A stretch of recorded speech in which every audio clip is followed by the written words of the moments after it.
Another derailment tonight as rail chiefs pledge safety revolution. Blair on the euro, I'd vote no in a referendum today.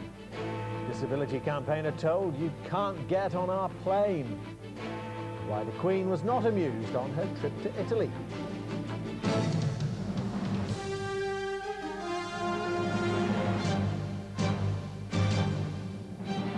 From ITN, the ITV Nightly News with Dermot Monaghan. Good evening. The rail industry tonight promised to make safety its overriding priority after the Hatfield crash and another derailment tonight in Staffordshire. Railtrack's chief executive, Gerald Corbett, who's staying in his post, said what had happened was unacceptable. There'd been progress, but not enough. Rail passengers are being warned to expect delays and disruption while miles of suspect track are replaced. Paul Davis has our report. The latest blow to confidence in the country's rail network happened just south of Stafford Station when the locomotive and two carriages of the Virgin cross-country service from Birmingham to Manchester left the rails. Fortunately, the train had been travelling at less than 20 miles an hour and no one was injured. 145 passengers were able to walk to safety. Many admitted as their train was derailed, they were thinking about what happened at Hatfield. Of course, the first thought that came into your head once it had happened was, I'm glad it wasn't doing 100 and whatever miles an hour. Put it this way, I'll never use a train again. Never. I'll use a bus.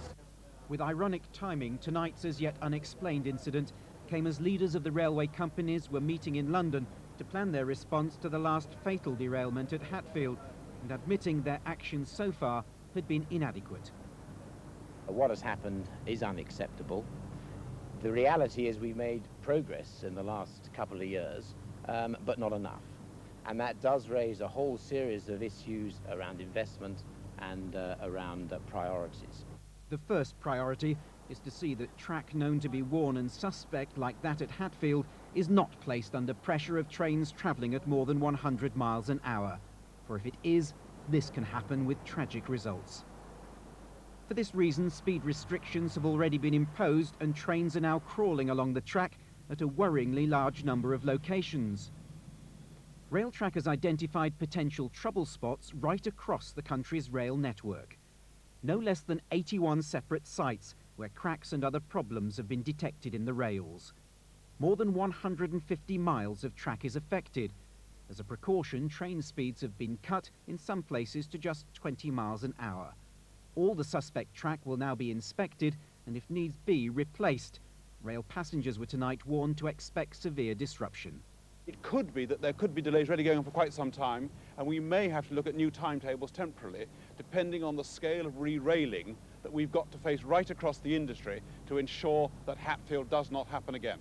Tomorrow, Railtrack can expect more criticism when the Health and Safety Executive publishes its interim report into the Hatfield disaster, which is expected to highlight the problems of improving safety when so many different rail companies and contractors are involved in operating and maintaining today's rail service. Paul Davis, ITN, at Railtrack headquarters. The Prime Minister said pretty emphatically today that he would say no to going into the euro, no to joining it today, that was. Mr Blair later insisted Labour policy hadn't changed. John Sargent reports.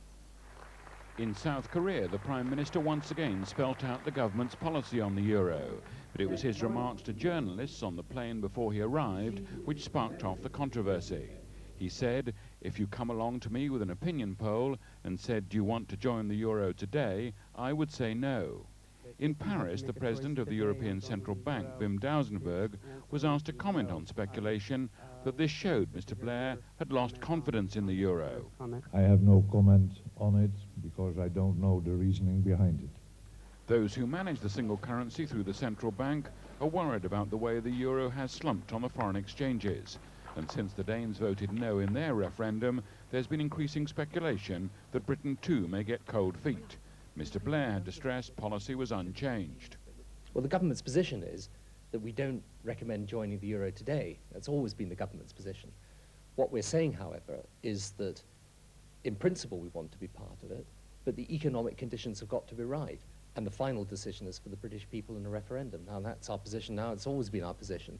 At Westminster, the Shadow Chancellor weighed in. It's clearly not a change of policy. it was an attempt at spin, with an attempt to mislead people.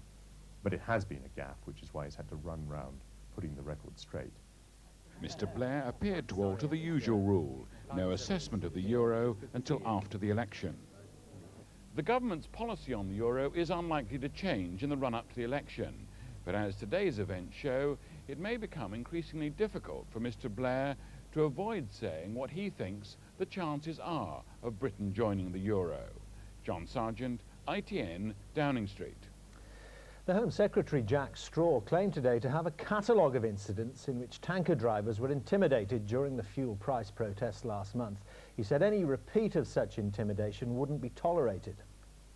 The detailed log is shocking, and it shows that the protesting that was taking place went well beyond the line of peaceful protest and amounted, in many cases, to straightforward thuggery.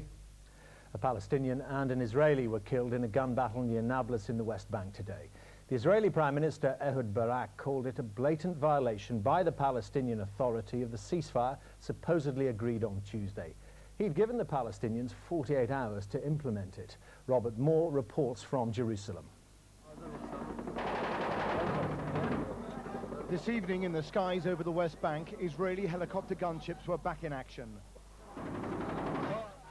And Palestinian gunmen, amid jubilant cries, returned fire.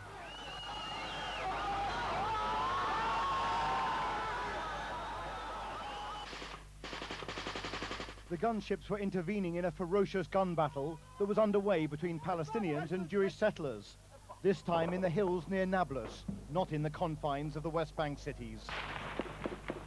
One Palestinian was killed in an exchange of fire that raises the question of whether the diplomatic agreement reached this week is even intact. The ceasefire most certainly is not. An Israeli also died of his wounds, and tonight Prime Minister Ehud Barak has given the army what he called a free hand to restore order. A significant number of tanks were on the roads heading into the Nablus area. And to the south, in Hebron, there was no sign of the Palestinian security forces restraining their own protesters. And there was also no indication the Israelis have made a significant military withdrawal or are using greater restraint. Tonight, Mr. Barak has declared the battle in Nablus a flagrant violation of the ceasefire agreement. But perhaps the key test will come tomorrow after Friday prayers. A return to violence then would be truly disastrous, tempting both sides to abandon diplomacy altogether. Robert Moore, ITN, Jerusalem. 3 British holidaymakers were killed today and 3 others seriously injured in a road accident near Perth in Western Australia. An Australian died too. Their minibus was hit and crushed by a meat lorry. Mark Austin reports. The British tourists were heading for a popular picnic site when their white minibus apparently swerved into the path of a large truck and after the initial devastating impact was dragged 50 metres along the road. Other drivers alerted the emergency services and then tried to tend to the victims as best they could. 8 people were in the minibus, 7 elderly Britons, all related, and their Australian driver. One of the Britons died at the scene. The others, critically injured, had to be cut free by fire crews. 2 other Britons died later in hospital, as did the driver. The remaining victims are tonight in hospital in a serious but stable condition. The driver of the truck, a meat delivery lorry, walked away unhurt but in a state of severe shock.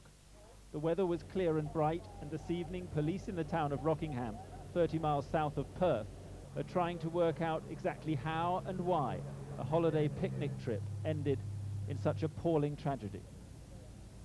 Mark Austin, ITN. Here, the chairman of the new Disability Rights Commission, Bert Massey, was left on the tarmac in his wheelchair today when he tried to fly from London City Airport to Edinburgh. He said Scott Airways told him that if he couldn't walk up the steps, he couldn't get on the plane. Linda Kennedy has the full story. Every day, Scott Airways flies hundreds of people between London and Edinburgh, and it was how the chairman of the Disability Rights Commission hoped to travel. But Bert Massey was told his flight had no disabled access.